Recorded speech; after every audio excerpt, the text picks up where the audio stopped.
Question number 12 है कि रेखिक युग्म में से एक कोण अधिक कोण है तो दूसरा कोण किस प्रकार का होगा। तो पहले हम लोग को रेखिक युग्म जानना है। रेखिक युग्म किसे कहते हैं तो इसे हमने पार्ट 1 के वीडियो में अच्छे से समझाया। रेखिक युग्म किसे कहते हैं आप उसे देख सकते हैं। तो चलिए इसको बनाते हैं अब। तो बच्चों पहले क्वेश्चन को अच्छे से समझ लीजिए। अगर आप क्वेश्चन समझ गए तो आंसर आपका बन जाएगा। कह रहा है ये रेखिक युग्म, तो पहले हम लोग जान लेते हैं रेखिक युग्म किसे कहते हैं। तो रेखिक युग्म होता है 180 के कोण को, मतलब दो आसन कोणों का योग अगर 180 आता है तो उसे रेखिक युग्म कहते हैं। तो सपोज हम ये मान ले रहे, ठीक ना, ये हो गया 90, ये 90, इधर भी 90, तो ये कोण 90 हुआ, ये कोण भी 90 हुआ। ये दोनों कोण आपस में मिलके कितना बन रहा है, 180 बन रहा है।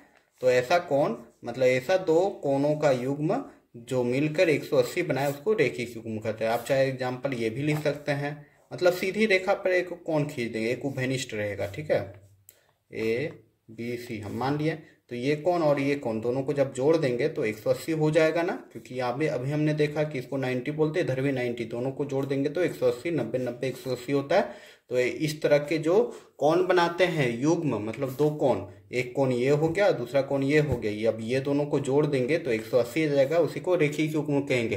तो चलिए अब क्वेश्चन पे ये सारा हम रब कर रहे हैं, ठीक ना, आंसर सिर्फ सिंपल सा हो जाएगा। देखिए क्या कह रहा है कि रेखिक युग्म में से एक कोण अधिक कोण है। तो बच्चों अधिक कोण किसको बोलते हैं, अधिक कोण उसको बोलते हैं जो 90 से अधिक रहता है, जो कोण का मान 90 से अधिक लेकिन 180 से क्या होता है, कम होता है। तो 90 से अधिक, चलो हम मान लिए 91, ठीक ना, 91 मान लिए। तो ये देखो ये 90 है ना, चलिए 91 मान लिए, समझो यहाँ से यहाँ तक 91 हो गया, 91 हो गया ये कोण, ठीक है। अब इसमें हम कितना जोड़ देंगे तो यहाँ पे दिख रहा है 90 से तो कम ही ना जोड़ना पड़ेगा, मतलब न्यून कोण, 90 से कम मतलब न्यून कोण। न्यून कोण को जब अधिक कोण से जोड़ देंगे तो 180 हो जाएगा ना, मतलब 89 को जोड़ देंगे तो 180 हो जाएगा ना। यह समझ में आ गई होगी। तो इसका आंसर हो जाएगा सिंपल सा न्यून कोण, न्यून कोण। क्लियर बच्चों। तो मतलब ये हुआ कि अधिक कोण, अधिक कोण में हम जोड़ देंगे न्यून कोण को, न्यून कोण, ठीक ना, न्यून कोण को जोड़ देंगे। ये न्यून हमने लिख दिया थोड़ा गलत, आप लोग देख लीजिएगा, न्यून कोण हो जाएगा। अगर अधिक कोण हमने ले लिया 91 तो इसमें हम क्या जोड़ेंगे कि 180 हो जाएगा। सबसे मिनिमम वैल्यू ले रहे हैं, ठीक ना, अधिक कोण का सबसे मिनिमम वैल्यू 91 ले लिया। अगर इसमें हम जोड़ देंगे 89 मतलब न्यून कोण, ठीक है, तो हो जाएगा 180। यही है बच्चों। तो इसका आंसर सिर्फ आप लोग को लिखना ये न्यून कोण, ठीक है बच्चों। तो चलिए अब देखते हैं अगला क्वेश्चन। अगर नहीं समझ में आया तो कमेंट आप लोग जरूर कीजिएगा। क्वेश्चन नंबर 13 है बच्चों कि क्या दो कोण समपूरक होंगे यदि उनमें से दोनों अधिक कोण हो, या दोनों समकोण हो, या दोनों न्यून कोण हो। ये क्वेश्चन बिल्कुल क्वेश्चन नंबर 6 की तरह है जो हमने बताया था। इसमें था सिर्फ समपूरक था और इसमें भी समपूरक है, ठीक ना, सेम वैसा ही वही चीज है, बिल्कुल वैसा ही है। क्वेश्चन नंबर 6 जो है, देखिए पढ़ लेते एक बार, देखिए ना।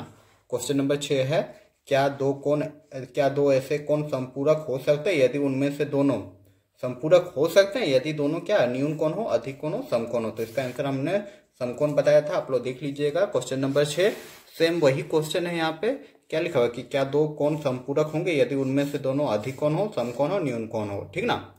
कैसे होता है इसका मैंने अच्छे से एक्सप्लेनेशन किया है क्वेश्चन नंबर 6 में, आप लोग क्वेश्चन नंबर 6 देख लीजिएगा। इसका भी होगा समकोण, ठीक है। तो चलिए बच्चों अब आगे बढ़ते हैं, क्वेश्चन नंबर 14 देख लेते हैं। तो देखिए यहाँ पे है 14 नंबर क्वेश्चन कि क्या दो न्यून कोण कभी एक रेखिक युग्म बन सकते हैं। तो ये भी बहुत प्यारा सा क्वेश्चन है, चलिए इसको भी देखते हैं। तो कह रहा है क्या दो न्यून कोण, ठीक ना, दो न्यून कोण मतलब 90 से कम, ठीक ना। न्यून कोण के बारे में क्या हम बताए थे, न्यून कोण मतलब होता है कि वैसा कोण, ठीक ना, ये कोण वैसा कोण जिसका माप जो है 90 से कम हो उसको न्यून कोण बोलते हैं।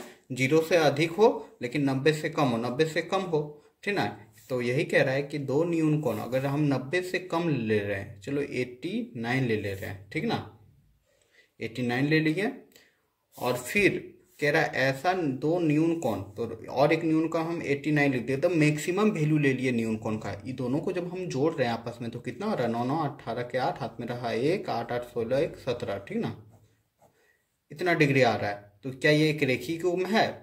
रेखीय युग्म मतलब अभी तुरंत हमने बताया कि ऐसा युग्म जिसमें दो कोण होंगे, यदि हम लेंगे कोण 1 और कोण 2, दोनों का मान आना चाहिए 180 डिग्री।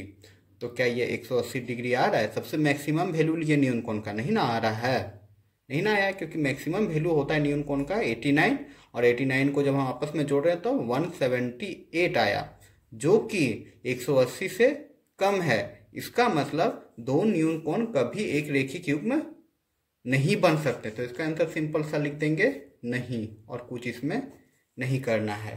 ठीक है बच्चों, आई होप ये क्वेश्चन भी आप लोग को अच्छे से समझ में आ गया होगा। तो लिख सकते हैं आप लोग कि नहीं, दो न्यून कोण कभी एक रेखिक समीकरण युग्म नहीं बन सकते हैं। क्लियर? चलिए अब देखते हैं अगला क्वेश्चन, यही हो जाएगा आपका आंसर, सिर्फ नहीं। क्वेश्चन नंबर 15 है कि निम्नलिखित आकृति में क्या कोण ए कोण 2 का आसन कोण है? कारण लिखिए। तो यहाँ पे दो आकृति दिया गया है, ठीक ना, एक आकृति ये है, एक आकृति ये है, ठीक है। तो दोनों में बताना है कि आसन कोण है या नहीं है, अगर है तो क्यों है और नहीं है तो क्यों नहीं है, ठीक ना। तो ये आकृति आप लोग को दिख रहा है, तो चलिए इसको कॉपी में बनाते हैं, समझ में आ जाएगा। तो बच्चा हमने बताया था आसन कोण के बारे में। आसन कोण उसको बोलते हैं, दो कोण आसन कोण होते हैं कब? जब उसका एक ही शीर्ष बिंदु हो। तो यहाँ पे दिख रहा है बच्चों, इसका एक ही शीर्ष बिंदु है O, और उभयनिष्ठ भुजा एक हो। उभयनिष्ठ भुजा मतलब वो भुजा जो दोनों में हो। तो यहाँ पे हम त्रिभुज देख रहे हैं AOB, एक त्रिभुज ये हुआ जिसको कोण एक हमने नाम दिया, मतलब क्वेश्चन में ही दिया है, और दूसरा जो कोण है वो है कोण COB, और ये कोण 2 हमने नाम दिया। तो दोनों कोण आपस में आसन कोण है, क्यों? क्योंकि एक ही शीर्ष बिंदु है, और इसका उभयनिष्ठ भुजा क्या है? OB है, ठीक है। और एक जो चाहिए क्राइटेरिया क्या था आसन कोण होने का, कि उभयनिष्ठ भुजा के अगल बगल दूसरी भुजा होनी चाहिए, दोनों ओर होनी चाहिए, ठीक ना। तो ये तीनों चीज इसमें फुलफिल करता है, तो इसीलिए लिख देंगे कि हाँ यह आसन कोण है। लिख देंगे कि हाँ यह आसन कोण है, या लिख देंगे कोण 1 कोण 2 का आसन कोण है, ठीक ना, आसन कोण है। सॉरी, यहाँ पे मैंने क्वेश्चन गलत लिख दिया था, यहाँ पे कौन होगा, कौ में ओकार मूर्धन्य, ठीक ना। तो यहाँ पे वही होगा, आप लोग थोड़ा सा मेहनत कीजिएगा और इस छोटी सी गलती को माफ कर दीजिएगा। तो लिख देंगे है, क्योंकि लिख देंगे, क्योंकि हमको कारण भी बताना है ना। कारण हम लिख दे रहे हैं पॉइंट बाय पॉइंट करके, ठीक है, कि क्योंकि इसमें एक ही शीर्ष बिंदु O है। दूसरा पॉइंट लिख देंगे, क्या लिख देंगे कि OB उभयनिष्ठ भुजा है, उभयनिष्ठ भुजा है, तथा तीसरा नंबर क्या लिख देंगे, तीसरा जो पॉइंट होना चाहिए, शेष दो भुजा उभयनिष्ठ भुजा के दोनों ओर है। लिख देंगे हम कि शेष दो भुजाएं उभयनिष्ठ भुजा के दोनों ओर है। आई होप बच्चों ये क्वेश्चन भी समझ में आ गया होगा कैसे लिखना है कि हाँ यह आसन कोण है। क्यों है? क्योंकि इसमें एक शीर्ष बिंदु O है और ये भी उभयनिष्ठ भुजा है, और शेष दो भुजाएं उभयनिष्ठ भुजा के दोनों ओर। देखो यहाँ पे दिख रहा है चित्र ना, उभयनिष्ठ भुजा OB हमने कहा, और दो जो भुजा है OA और OC दोनों ओर है, ठीक ना। तो यही तीन चीज फुलफिल होना चाहिए, तब वे क्या होते हैं, आसन कोण होते हैं। तो आई होप बच्चों ये समझ में आ गई होगी क्वेश्चन। तो चलिए इसका दूसरा नंबर भी देख लेते हैं। तो बच्चों दूसरा नंबर क्वेश्चन यही आपका कि ये फिगर दिया हुआ है, पूछा है कोण 1 कोण 2 का आसन कोण है कि नहीं है। तो यहाँ हम लोग देख रहे हैं कि यहाँ पे नहीं होगा। क्यों नहीं होगा? क्योंकि देखो यहाँ पे उभयनिष्ठ भुजा दिखेंगे, उभयनिष्ठ भुजा मतलब दोनों कोण में है जो है। तो देखो एक भुजा जो ये है OC जो है वो आपके दोनों कोणों में आता है। जैसे कोण AOC में OC आ रहा है और कोण BOC में OC आ रहा है। कैसे हमने जाना? क्योंकि देखो एक कोण जो 2 है यहाँ से इतना बड़ा है, यहाँ से यहाँ तक है, ठीक ना। ये कोण 2 है और कोण 1 जो है इसी में है। तो इसमें उभयनिष्ठ भुजा कौन है, जो दोनों कोण में है, यही वाला ना होगा, ठीक है। एक कोण ये आया और दूसरा कोण ये आया, तो दोनों भुजा इसी में मिल रहा है, दोनों कोण इसी में मिल रहा है। तो OC उभयनिष्ठ भुजा हुआ, ठीक है। लेकिन लेकिन जो बाकी भुजा है दोनों वह उभयनिष्ठ भुजा के अगल बगल नहीं है, इसलिए यह जो है आसन कोण नहीं होगा। तो अतः हम लोग लिख देंगे क्या कि नहीं, कोण 1 कोण 2 का आसन कोण नहीं है, आसन कोण नहीं है, ठीक ना। क्योंकि इसमें क्यों नहीं है वो भी तो लिखना,